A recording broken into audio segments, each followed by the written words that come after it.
it's Jacqueline, your professional networking geek. And today, if the idea of networking makes you cringe, and when I just said that word, you're like, not today. Or if you've been showing up on platforms like LinkedIn, but you're not really feeling it, like you're not really feeling like yourself, I want to let you in on something. AI can quietly become your best friend in the process. I'm not saying to let AI replace your voice or who you are. In fact, I'm saying the opposite. I want to let it help you find your voice, refine it, and use it more often without burning out. So today I'm sharing 3 ways to make AI work for you in professional networking. I'll give you enough to get started, but if you want the exact prompts and a lot more coaching through it, you'll want to grab my free AI prompt guide off of my website. One of the things that I really love about AI is that it helps you show up consistently, even when you're having those days that you don't want to show up at all. Because we all have them. And everybody says consistency is key. But sometimes we're in this mode, especially if you've been laid off or afraid of a layoff, overstressed at work, where we start to second guess everything, or we don't want to spend the extra mental energy to come up with something. That blank screen and flashing cursor can feel like an insurmountable gap to get through. That's why I'm teaching you how to use AI to get past that moment. But the secret is you don't want to let it sound like someone else. Teach it to sound like you. I encourage you to start with something and experiment with it. Like, you're helping me write networking messages and LinkedIn posts. My voice is professional, warm, real, and encouraging. I value clarity, kindness, and I don't want to be salesy or robotic. You know your values, so you can insert it into a prompt like that. Then one of the biggest keys is feeding it examples.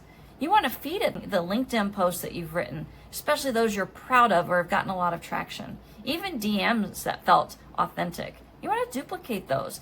Let it know how you approached it. If you had a smile on your face when you hit send with messaging, then that is a key that maybe that's something you should be giving AI to understand who you are. You're not outsourcing your voice, you're scaling it. And everyone in tech, since I have been in tech, we know that it's not about delivering things if you can't scale it. AI lets you scale your efforts and take away a lot of that pressure that you may be feeling when your job or the job search is screaming at you to do more. Anyone that knows me is going to know point 2 is super important.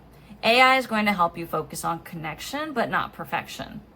Most networking just stalls out because people overthink the message and we don't know what to say. So we end up saying we'll come back to it later.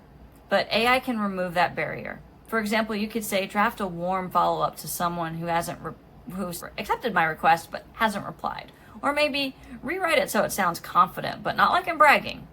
Suddenly you're not getting stuck on grammar or what to say. You're making real human connection faster. And the last thing I really want to cover is that you're still in control of the tone, the message, and the values.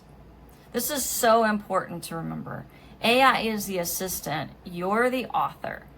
You get to decide what it avoids, you get to decide what it leans into, and you get to decide how it represents you. One of my favorite guardrails is avoid over-the-top sales language. I want to sound real and conversational between professionals who respect each other. Then one of the key points after you get that message is to reread it. Read it aloud. Did it make you smile?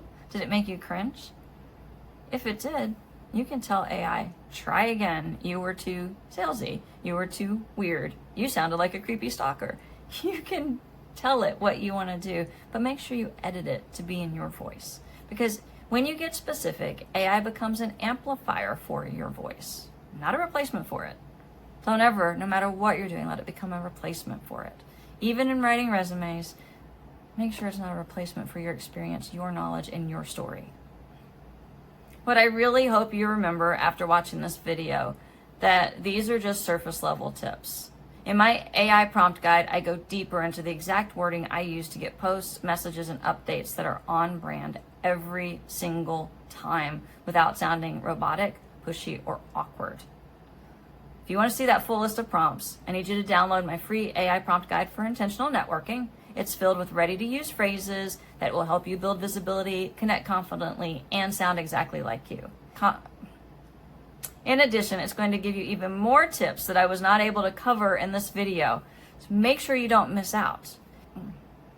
In addition, if you are concerned about layoffs or are a job seeker right now and have been laid off, I want to point you to my YouTube playlist for Open to Connect, my podcast that focuses on connection and story, particularly those who have been laid off and found something new to do, were able to close the unemployment gap, or decided to start something new on their own, take big risks, and even those who are in the middle of it right now and what they're doing to fill the time.